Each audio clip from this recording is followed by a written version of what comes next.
Shalom, salam sejahtera, salam damai. Bertemu kita kembali di dalam pembahasan pelajaran Sekolah Sabat. Dan pada saat ini kita sudah memasuki pelajaran terakhir, pelajaran Sabat yang ke-13 yang bertajuk Surga, Pendidikan, dan Pembelajaran Kekal. Pada saat ini saya bersama-sama dengan 3 orang elder yang tidak asing bagi kita. Di sebelah kanan saya, Elder Robit. Apa kabar, Elder? Kabar baik, Elder. Terima kasih. Di sebelah kiri saya, Elder Joseph, Elder pertama. Apa kabar, Elder? Kabar baik, Elder. Terima kasih. Dan yang terakhir, narasumber kita ialah Elder Robot. Apa kabar, Elder Robot? Terima kasih, kabar baik. Ya. Terima kasih kepada penonton, pendengar yang terus bersama-sama dengan kami melalui Tingkan Media. Dan pada saat ini untuk mulakan pembelajaran kita, saya mohon Elder Robit untuk membacakan ayat hafalan kita, kemudian Elder Joseph akan memimpin kita di dalam doa pembuka nanti. Iya, ayat hafalan kita terdapat dalam 1 Korintus pasal 2 ayat 9. Dan ia berbunyi begini, tetapi seperti ada tertulis, apa yang tidak pernah dilihat oleh mata dan tidak pernah didengar oleh telinga dan yang tidak pernah timbul di dalam hati manusia. Semua yang disediakan Allah untuk mereka yang mengasihi Dia. 1 Korintus pasal 2 ayat yang ke-9. Mari kita berdoa. Bapa kami yang bertakhta di surga, kami mohon kiranya Roh Kudus-Mu memimpin kami sementara kami membahaskan pembelajaran sekolah Sabat pada masa ini. Kiranya juga Engkau memberkati setiap pendengar dan penonton supaya mengerti akan intipati pelajaran sekolah Sabat yang boleh membawa kami lebih dekat kepada-Mu ya Tuhan. Terima kasih Tuhan, Kau sudah mendengarkan doa kami dan berserta dengan kami. Di dalam nama Yesus kami berdoa. Amin. Amin. Mewakili rakan-rakan dalam studio ini, kami tidak juga lupa mengucapkan selamat Hari Krismas, sebab di minggu-minggu ini sudah dirasai perayaan Krismas setiap tahun. Saudaraku yang kasih dalam Tuhan, pelajaran ini merupakan pelajaran yang terakhir daripada kuartal yang keempat tahun 2020. Jadi maksudnya kita sudah mengakhiri 13 pelajaran yang memberitahukan kepada kita tentang pendidikan. Kita telah mempelajari bahwa pendidikan ini adalah satu yang berterusan, malahan sampai di surga kita masih lagi belajar. Maksudnya pendidikan masih tetap berlaku sehingga di surga nanti. Dan pendidikan yang kita telah pelajari sepanjang kuartal ini lebih banyak kepada pendidikan tentang kekristianan yang banyak kepada Alkitab dan juga tulisan Ellen G. White. Ada seorang penulis daripada Prancis yang bernama Blaise Pascal. Dia menyatakan bahwa pendek atau lama umur seseorang manusia itu dan akhirnya dia akan meninggal juga. Kadang-kadang berlaku hal-hal tertentu yang mungkin menyakitkan atau mungkin kehilangan sesuatu, tapi akhirnya meninggal atau akhirnya mati. Dan beliau melihat bahwa jangka masa hidup seseorang itu dengan keadaan yang selepas kematian itu lebih lama. Jadi apakah benar apa yang dikatakan oleh penulis daripada Jerman ini? Mungkin Elder Robit boleh berikan sedikit penjelasan tentang pendapat dia. Iya, terima kasih Elda. Blaise Pascal, seorang pemikir Prancis, memberikan beberapa poin yang saya kira boleh memangkin pemikiran kita untuk berpikir tentang kehidupan selepas kematian. Pertama, dia kata,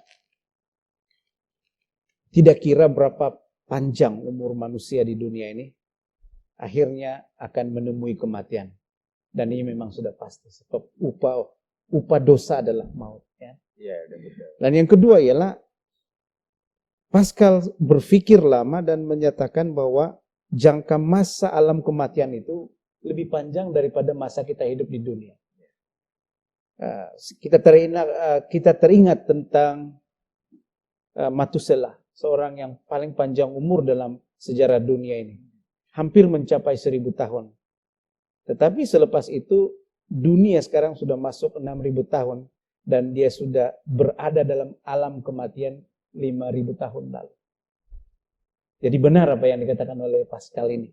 Seterusnya, Pascal melihat ini sebagai adalah penting bagi orang yang akan mengalami keadaan meninggal dunia ini untuk mencari tahu apakah nanti yang berlaku kepada orang di alam kematian dan selepas kematian.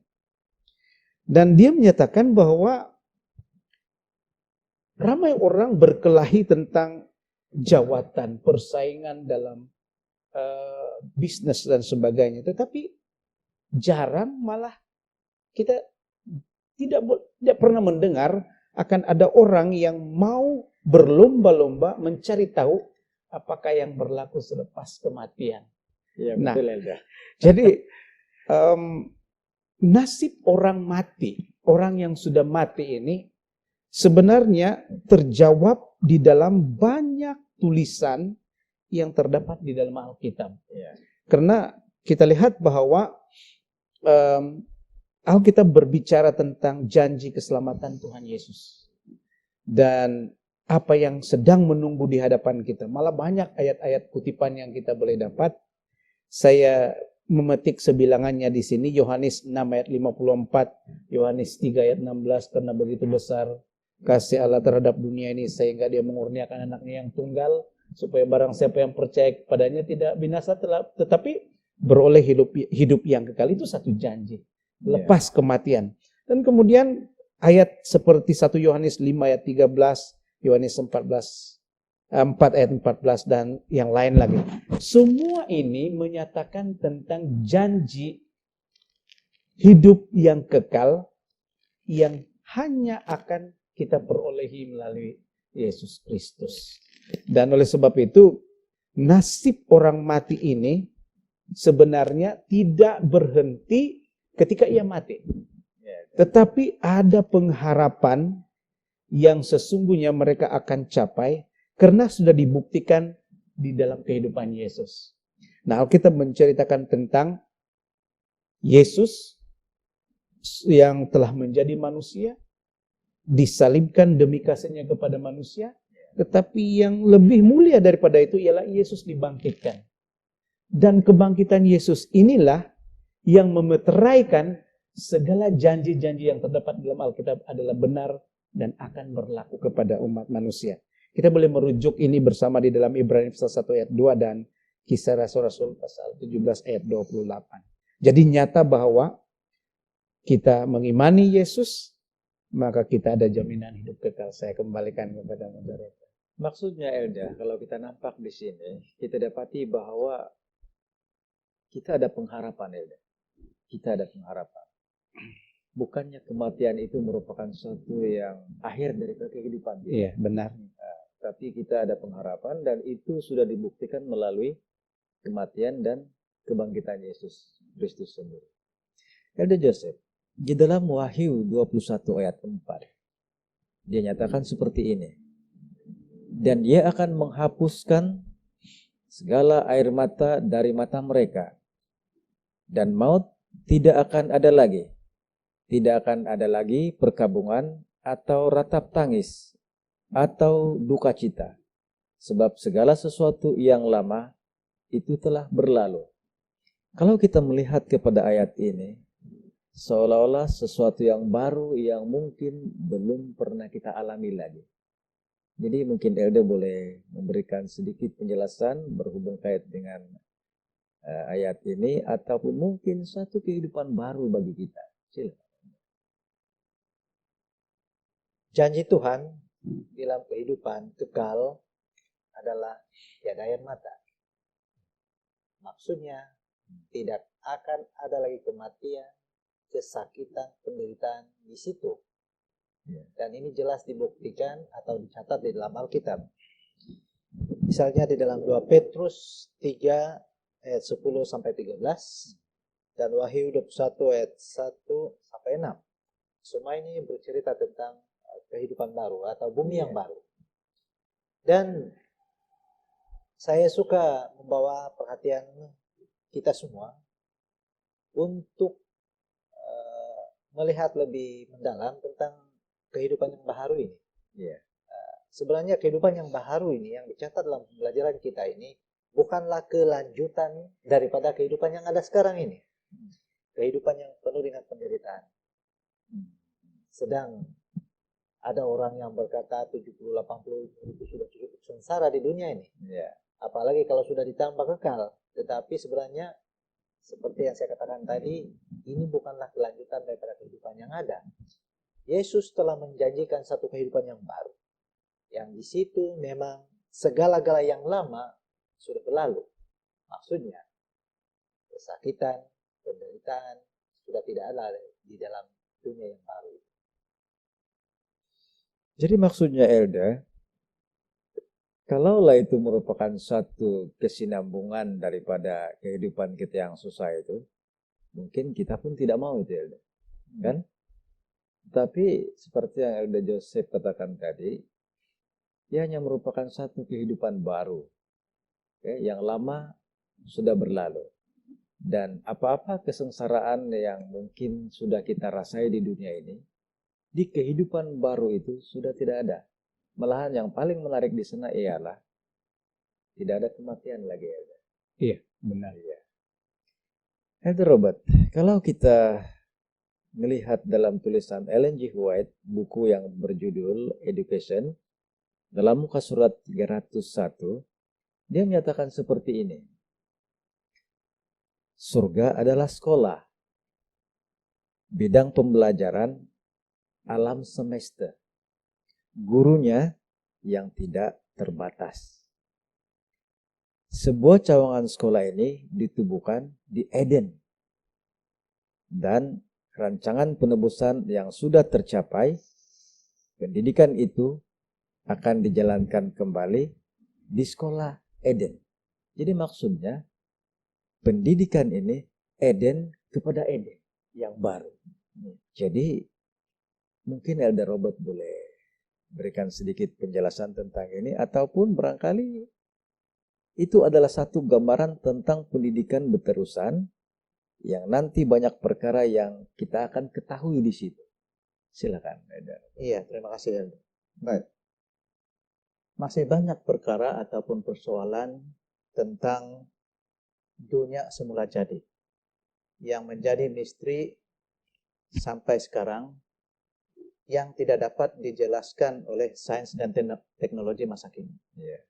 Dan banyak juga yang kita tidak paham ataupun tidak mencapai tahap pemikiran manusia secara keseluruhan yang ada di dunia daripada objek yang kecil sehinggalah yang kompleks. Yeah.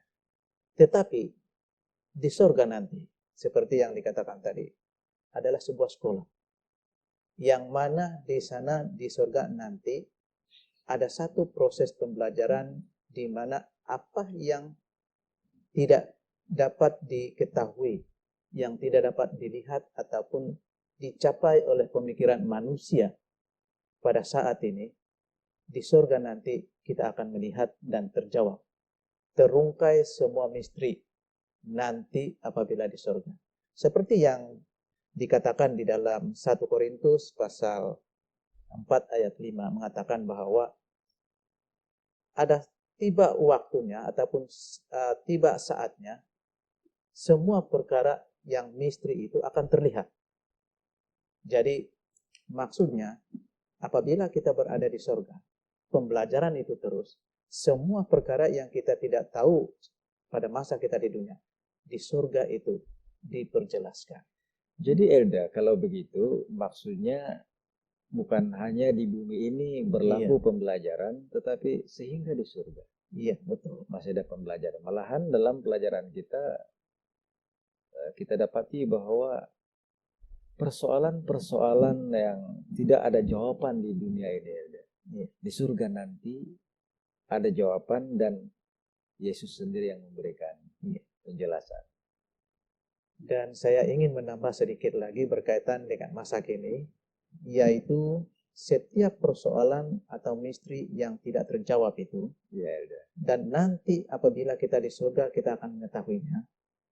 Pada masa ini apa yang harus menjadi pegangan kita adalah kita mesti haruslah berpegang kepada iman kita.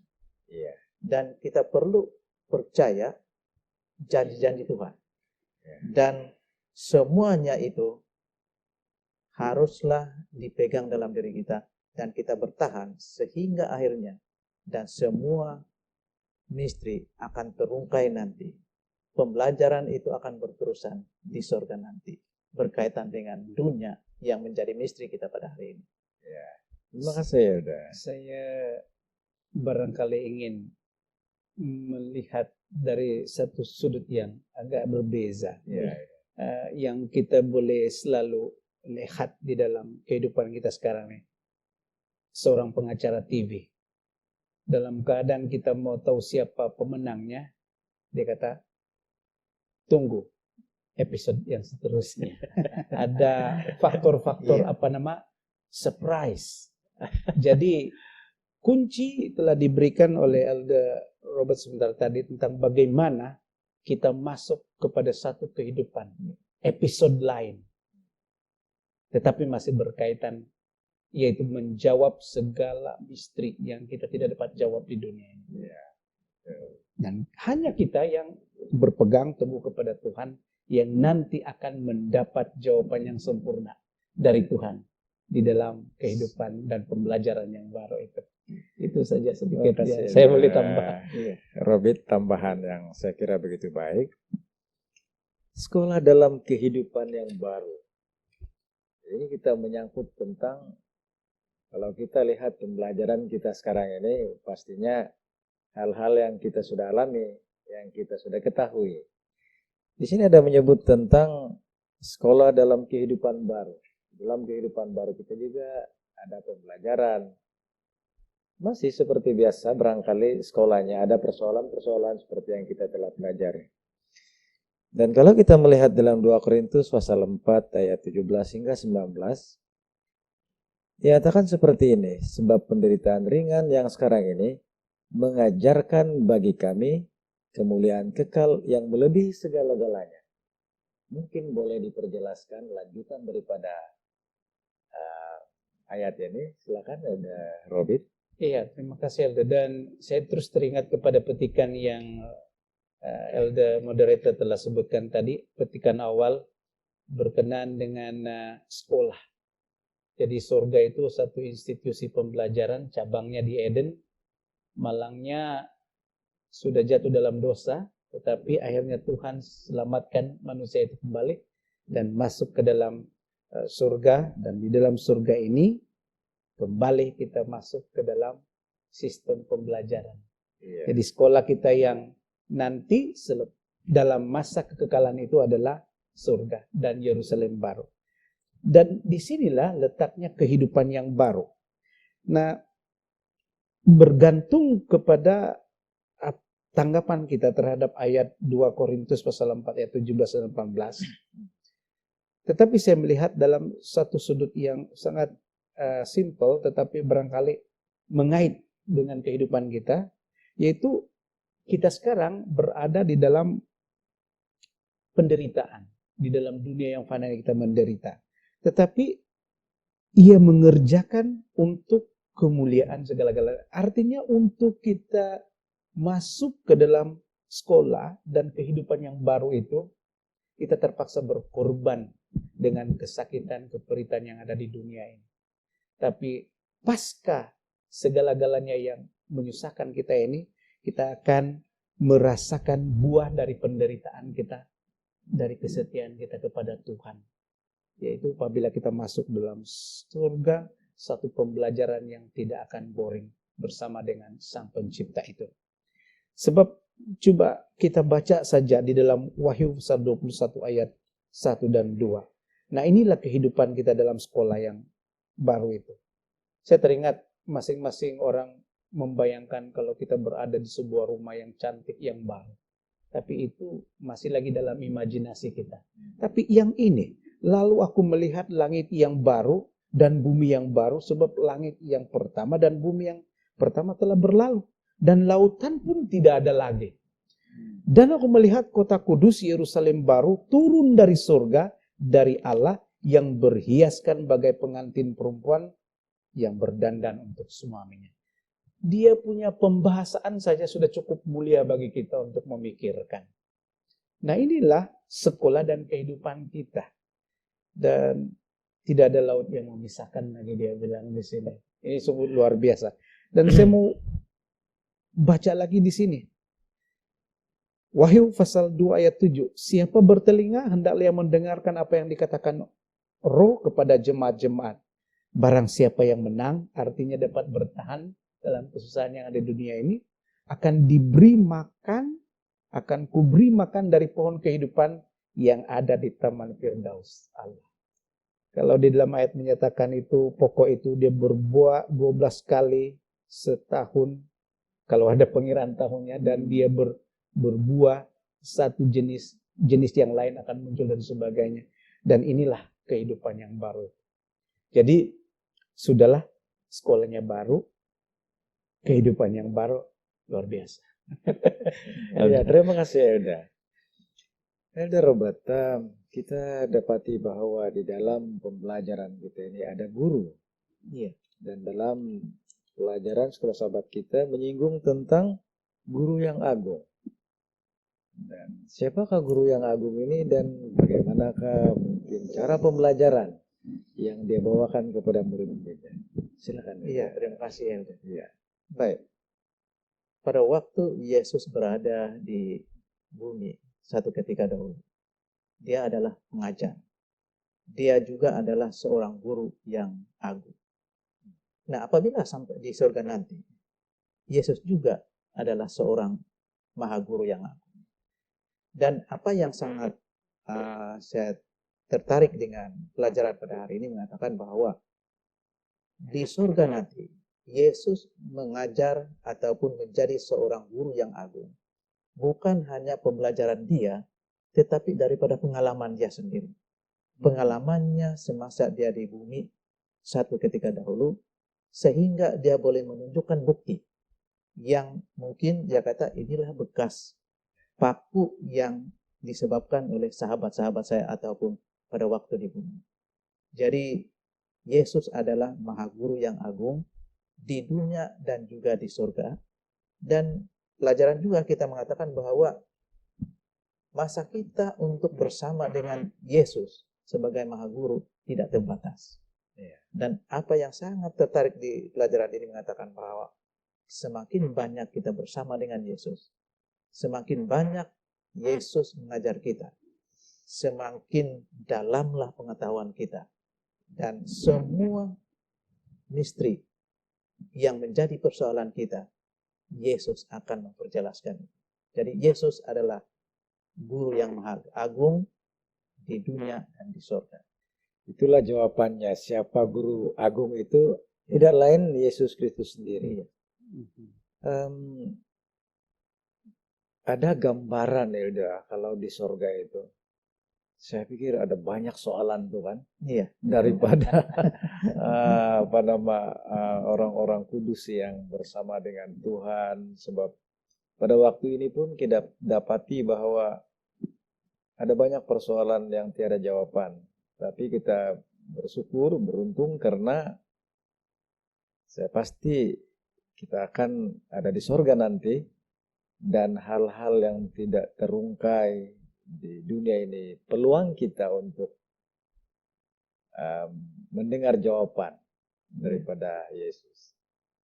Saudara yang kasih dalam Tuhan, kini kita sudah berada di akhir daripada pelajaran kita, dan saya persilakan Elder Joseph untuk menyimpulkan pelajaran sekolah sahabat kita, kesimpulannya. Elder Joseph, silakan. Ya, Elda. Namun begitu, sahabat yang lain pun boleh juga membuat kesimpulannya boleh, lepas ya. ini. Boleh.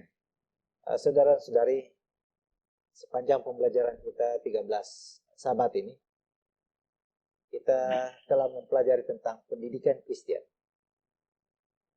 dalam pelbagai sudut.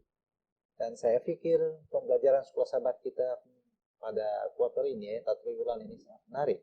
Iya. Semuanya berkaitan dengan pendidikan yang mendidik kita sebagai orang Kristen, yang sebenarnya mempersiapkan kita pada kehidupan yang kekal seperti yang kita telah pelajari sebentar tadi. Nah, tadi kita sudah membahas bahwa pendidikan ini sebenarnya tidak berakhir di dunia ini. Bahkan di dalam alam kekekalan atau di surga pun pendidikan itu masih berterusan. Dan saya kira pendidikan di dalam alam kekekalan di surga itu lebih menarik, saya kira. Sebab perkara-perkara yang kita tidak ketahui, yang tidak boleh dirungkai oleh sains, teknologi, dan orang yang pintar sekalipun di dunia, tetapi di surga, oleh karena kita ada Guru Agung Elder Robert, maka dia akan boleh menjelaskan kepada kita. Nah, satu pendidikan yang sangat penting untuk kita harus ada imani ialah bagaimana kita mempersiapkan diri kita untuk berada di surga yang dikatakan sudah tidak ada lagi kesusahan, kematian, dan sebagainya. Nah, jadi saya kira teman-teman yang lain juga boleh membuat sedikit kesimpulan berkaitan dengan pembelajaran kita pada hari ini. Kalau saya boleh menambah sedikit, Elder, salah satu rahasia besar yang masih lagi tidak dapat dirungkai, walaupun kita selalu katakan dan bahaskan di dalam kehidupan rohani kita, ialah tentang kasih Tuhan. Dan pengetahuan kita tentang kasih Tuhan itu sangat cetek sekali. Sehingga ada orang yang menuduh bahwa Tuhan itu tidak adil untuk membiarkan kita jatuh di dalam dosa dan sebagainya. Nah, inilah rahasia-rahasia Tuhan yang hanya dapat dijawab dengan tuntas apabila kita berada dalam kerajaan surga. Karena pada waktu itu minda kita tidak dibatasi oleh dosa. Pengetahuan kita dan penerimaan kita adalah sempurna. Dan kebahagiaan kita pun adalah kebahagiaan yang sempurna di dalam Tuhan. Jadi saya pikir pendidikan sepanjang 13 sahabat ini hanya mengasah kita untuk bersedia melepasi patuan dalam perjalanan kita dengan Tuhan. Memasuki episode yang baru ya. Dan kita akan masuk episode yang baru, yaitu kehidupan yang kekal dan berkekalan. Sebab Tuhan Yesus katakan, aku adalah Alfa dan Omega. Jadi itu adalah sandaran kita. Pastinya kita sangat merasa rindu untuk bersama-sama dengan Guru Agung kita di surga. Iya, benar. Satu gambaran yang sangat indah seperti yang telah diberitakan oleh Elder Joseph. Di sana tidak akan ada kematian lagi. Dan saya pikir tidak ada pandemik lagi ya di sana. Tidak. Dan seperti yang kita alami sekarang ini. Satu lagi faktanya ialah tidak mungkin dan tidak akan berdosa lagi. Benar ya, Ya, saudaraku yang kasih dalam Tuhan, mengucapkan terima kasih kepada Elder Robert, Elder Joseph, dan Elder Robert yang sudah bersama-sama dengan kita pada pembahasan sekolah sahabat yang terakhir ini. Dan juga mereka inilah yang selalu terlibat, sama ada melalui tingkat media ataupun melalui Hope Media Sabah untuk membahas pelajaran sekolah sahabat. Kita akan berjumpa lagi, dan sebelum kita berpisah, saya persilakan Elder Robert untuk memimpin kita di dalam doa penutup. Mari kita bersatu di dalam doa. Terpujilah nama Tuhan yang bertakhta di dalam kerajaan surga. Puji dan syukur di hadirat-Mu, sebab kami sudah merasakan berkat Tuhan yang sudah bersama dengan kami sepanjang pembelajaran kami sekolah Sabat pada hari ini. Terima kasih juga Tuhan, sebab Engkau telah memperjelaskan kehidupan pendidikan kami di surga nanti. Segala perkara yang misteri, yang tidak terjawab dan tidak terjangkau oleh pemikiran kami, walaupun sains dan teknologi membantu kami, tetapi di surga nanti, Yesuslah guru kami yang agung, akan memperlihatkan dan merungkai segala yang menjadi misteri bagi kami. Terima kasih Tuhan, pimpinlah kami supaya kami tetap setia di hadirat-Mu, dan akhirnya kami akan menjadi warga negara surga satu hari nanti. Terima kasih Tuhan, dalam nama Yesus kami berdoa. Amin. Amin. Kita berpisah seketika untuk tahun ini, dan pastinya tahun depan kita berjumpa lagi.